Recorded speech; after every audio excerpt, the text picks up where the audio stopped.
उसने क्यों महिला को उसने बुला के नहीं की? वो खुद को धक्के मारा था, उसको किसी ने परमिशन दे रखी है लड़कियों को ऐसे धक्के मारने की? The dark side of wrestlers protest. Jantar Mantar पर चल रहा धरना अब एक नया ही मोड़ ले रहा है। जहां बात पहले इंसाफ और सच्चाई की जा रही थी, वहां अब बात आजादी और मोदी हटाने की चल रही है। धरने पर बैठे लोगों ने अब एक नया नैरेटिव प्रेजेंट करना शुरू किया है। शराबी पुलिस वाले रेसलर्स पर लाठी चार्ज कर रहे हैं। सेक्युलर और डेमोक्रेटिक रिपोर्टर्स के कपड़े फटने लगे हैं। गोदी मीडिया, बिकी हुई सरकार और एज यूजुअल कुछ यूट्यूब यूनिवर्सिटी चैनल वाले अपना प्रोपेगेंडा स्टार्ट कर चुके हैं। दोस्तों, हमारा मोटिव किसी की भावनाओं को ठेस पहुंचाने का नहीं है और ना ही किसी को डिफेम करने का है, बट हम सिर्फ कुछ ऐसे फैक्ट्स आपके सामने रखने जा रहे हैं जो शायद आपको आपकी सोच बदलने पर मजबूर करें। स्वागत है आपका R&D स्टोरीज में और आइए शुरू करते हैं हमारे आज का analysis. The dark side of protest by wrestlers. Reason 1, why only single akhara? ऐसा क्यों है कि इस धरने में सिर्फ एक अखाड़े के रेसलर्स के साथ कुछ गलत हुआ? क्या बृजभूषण सिंह जी सिर्फ एक ही अखाड़े के रेसलर्स को टारगेट कर रहे थे? क्या सिर्फ एक अखाड़े के रेसलर्स को मोलेस्ट किया जा रहा था? फेमस रेसलर विनेश फोगाट का कहना है कि दूसरे एथलीट्स डरे हुए हैं और बृजभूषण के नाम और पावर के डर से सामने नहीं आ रहे। और क्योंकि साक्षी मलिक और बजरंग पूनिया अब एक रिनाउंड ओलंपिक विनर्स हैं, तो वो अब कॉन्फिडेंस के साथ एक रोल मॉडल की तरह सबका ओपिनियन इस धरने में प्रेजेंट कर सकते हैं। पर क्या सिर्फ इसी अखाड़े के रेसलर्स में कॉन्फिडेंस आया है? और अगर सारे रेसलर्स धरने पर बैठे प्लेयर्स को रोल मॉडल और अपना कोई आइडल मानते हैं, तो वहां सपोर्ट के लिए क्यों नहीं आते? या एटलीस्ट सोशल मीडिया पर या किसी भी तरह से बृजभूषण के खिलाफ स्टैंड क्यों नहीं लिया? तो क्या ये कहना सही नहीं है कि एक परिवार के लोग, फोगाट प्लस बजरंग पूनिया जो जीजा साली हैं, और कुछ चुनिंदा रेसलर्स की इस बात में ज्यादा दम नहीं है? Reason 2, claims from way past. अब बात करते हैं उन क्लेम्स की जो विनेश फोगाट ने बृजभूषण जी पर लगाए हैं। विनेश फोगाट का कहना है कि बृजभूषण ने 2015-16 में उनको सेक्सुअली असॉल्ट किया और उसके बाद 2019-20 में भी ऐसा ही इंसिडेंट दोबारा हुआ। लेकिन कॉन्फिडेंस 2023 में मिला है फोगाट जी को बृजभूषण से लड़ने का। एक इतनी बड़ी रेसलर जिसका फैमिली बैकग्राउंड भी रेसलिंग है, जिसके ब्रदर इन लॉ खुद इस प्रोटेस्ट का हिस्सा हैं, क्या उन्हें ये समझने में कुछ जरूरत से ज्यादा देर नहीं लगी कि उनके साथ इतने समय से गलत हो रहा है? बात करें अगर टाइमिंग की, तो हर साल एक प्रोटेस्ट भारत में देखने के लिए मिलता है। CAA प्रोटेस्ट, 3 तलाक, फार्मर्स बिल, खालिस्तानी मूवमेंट और अब रेसलर्स प्रोटेस्ट। क्या ये कहीं ना कहीं ऐसा प्रेजेंट नहीं होता कि इस प्रोटेस्ट को एक टूल किट की तरह यूज किया जा रहा है, जिसमें व्हाट्सएप यूनिवर्सिटी और यूट्यूब यूनिवर्सिटी जोर शोर से लगी हुई है? Reason 3, fluctuating demands by the protesters. National Commission for Women को 2 मेल किए गए थे विनेश फोगाट के द्वारा, जिसमें बृजभूषण जी के खिलाफ लगाए गए आरोप और सेफ्टी फॉर विमेन एथलीट की बात की गई थी। प्रोटेस्ट के पहले प्रेस कॉन्फ्रेंस में विनेश फोगाट का कहना था कि दोनों में से किसी भी मेल का कोई जवाब नहीं आया, और फिर कुछ दिनों बाद स्टेटमेंट दिया गया कि एक मेल का जवाब आया था और एक का नहीं। फिर कहा गया कि कोई भी कार्रवाई बृजभूषण जी के खिलाफ नहीं की गई और ना ही FIR रजिस्टर की। अब जब FIR हो गई है, तो मांग है कि बृजभूषण जी को रेसलिंग फेडरेशन ऑफ इंडिया की प्रेसिडेंटशिप से हटाकर उन्हें जेल दी जाए। देखने में कुछ ऐसा लग रहा है कि ये प्रोटेस्ट बाय कॉमन रेसलर्स नहीं, बल्कि डिक्टेटरशिप एंड अथॉरिटेरियन रेजिम चल रही है। और अगर आपने इनके कहने से आज ही, बिल्कुल अभी, बृजभूषण जी को नहीं हटाया, तो भारत को ओलंपिक्स में रिप्रेजेंट कौन करेगा? सुनने में कुछ धमकी या जिद सी लगती है ये वैसे। चलो छोड़ो, सेक्युलर कंट्री हैं हम। Reason 4, fear of national trials. Brij Bhushan ji का कहना है कि धरने पर बैठे रेसलर्स नेशनल ट्रायल्स नहीं देना चाहते, डायरेक्ट इंटरनेशनल टूर्नामेंट्स में रिप्रेजेंटेशन चाहते हैं, जिसकी वजह से ये सारा धरना सिर्फ एक फेक फ्रंट है। और इंटरेस्टिंग फैक्ट ये है कि विनेश फोगाट ऑन रिकॉर्ड खुद ये बात बोल चुकी हैं कि वो ट्रायल्स नहीं देंगी। कोई नहीं खेलेगा, जितने आ रहे हैं कोई नेशनल नहीं खेलेगा। हम खिलाड़ी सारे सीधे ओलंपिक्स में जाने को तैयार हैं। तो क्या ये बात बृजभूषण जी के स्टेटमेंट को खुद सपोर्ट नहीं करती?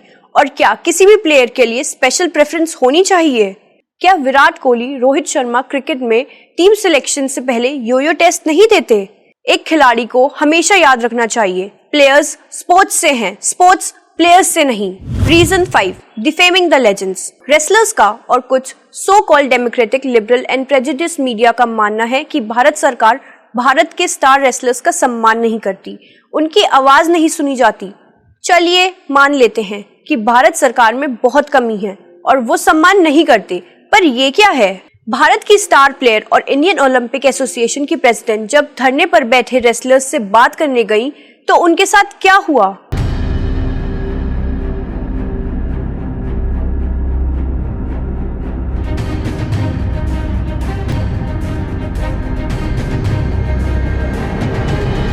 Double standard. भारत सरकार द्वारा पूरे मामले की जांच करने के लिए गठित की गई कमेटी की अध्यक्षता पूर्व बॉक्सिंग लेजेंड मैरी कॉम ने की, लेकिन धरने पर बैठे रेसलर्स को उन पर भी भरोसा नहीं है। विनेश फोगाट का बीबीसी हिंदी को दिए गए एक इंटरव्यू में कहना था कि मैरी कॉम उनका कॉल नहीं उठाती और न ही रिपोर्ट की कोई अपडेट देती हैं। मतलब लोग डायरेक्टली सरकारी ऑफिसर्स को कॉल करके ऑनगोइंग इन्वेस्टिगेशन की रिपोर्ट लिया करेंगे और अगर इसके बारे में ना बताया जाए तो धरना करेंगे। Reason 6, involvement of political parties and anti national elements. Protest की शुरुआत में बोला गया था कि ये एक नॉन पॉलिटिकल प्रोटेस्ट है जिसमें कोई राजनीति प्रेजेंट नहीं होगी, लेकिन अरविंद केजरीवाल की बातों की तरह यू टर्न लेने में महज 15 दिन लगे। आज इस नॉन पॉलिटिकल प्रोटेस्ट में प्रियंका वाड्रा, अरविंद केजरीवाल, नवजोत सिद्धू जैसे नॉन पॉलिटिकल लोग इन्वॉल्व हैं। सभी नाम बहुत ही नॉन पॉलिटिकल साउंड होते हैं, है ना?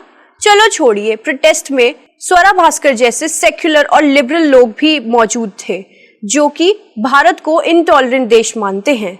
अब इसमें फार्मर्स बिल के खिलाफ बैठे किसान भी जुड़ने लगे हैं और सीएए के खिलाफ बैठे सो कॉल्ड माइनॉरिटीज भी। बात इंसाफ की है या अपनी जिद की? Reason 7, a never ending feud. एक नई कहानी और सामने आ रही है दीपेंद्र सिंह हुड्डा वर्सेस बृजभूषण जी की। ये बात है 2011 की, जब भारतीय कुश्ती संघ का चुनाव हुआ था जिसमें किसी भी तरीके से दीपेंद्र हुड्डा भारतीय संघ के अध्यक्ष बनना चाहते थे, जो कि मौजूदा हरियाणा कुश्ती संघ के अध्यक्ष हैं, जिसके अंडर ही धरने में बैठे रेसलर्स का अखाड़ा आता है। पर क्या हुआ? सरकार ने सुनी बृजभूषण जी की और अध्यक्ष बने बृजभूषण जी और उपाध्यक्ष उनका बेटा। फिर क्या था?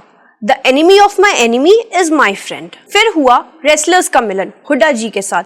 क्या ये नहीं लगता आपको एक प्री प्लान नैरेटिव?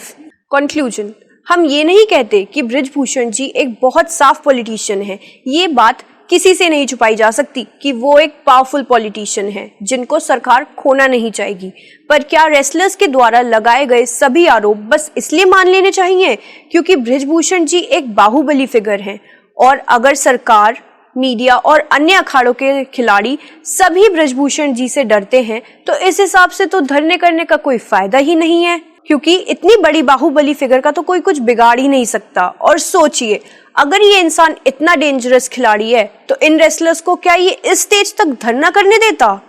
लगाए गए सारे सेक्सुअल असॉल्ट के आरोप का कोई एविडेंस नहीं है। एविडेंस तो एक दूर की बात है, जिनके साथ ये सब हुआ वो लोग खुद सामने नहीं आना चाहते। फोगाट का कहना है कि बृजभूषण जी के लोग डायरेक्टली उन सभी रेसलर्स को धमकी दे रहे हैं जिनके साथ ये सब हुआ। हमारा तो बस ये कहना है कि उन रेसलर्स को मिली धमकियों का और कॉल्स और मैसेजेस का एविडेंस सामने रखा जाए, लेकिन इसका भी कोई प्रूफ नहीं है। ऐसा लगता है कि विनेश फोगाट के आंदोलन से वही रेसलर और प्लेयर्स कॉन्फिडेंट और जागरूक हो रहे हैं जो सीएए प्रोटेस्ट, फार्मर्स प्रोटेस्ट और खालिस्तानी प्रोटेस्ट से हो रहे थे। कमी है तो बस एविडेंस की। आपको इस प्रोटेस्ट में सब दिखेगा। पुलिस का दारू पीकर फीमेल रेसलर्स को मारना, रेसलर्स का ट्रैक्टर भर के भीड़ बुलाने की धमकी देना, लोगों का आजादी मांगना। बस नहीं मिलेगा तो वो है एक भी धमकी का, कॉल का या मैसेजेस का एविडेंस। और बात यहाँ तक आ गई है कि मेजॉरिटी में आई सरकार, पुलिस प्रशासन और जुडिशरी पर भरोसा नहीं है, बल्कि एक जिद पर है जो बस बृजभूषण जी को हटाने की है। क्या मैरी कॉम ने परेशानी फेस नहीं करी थी?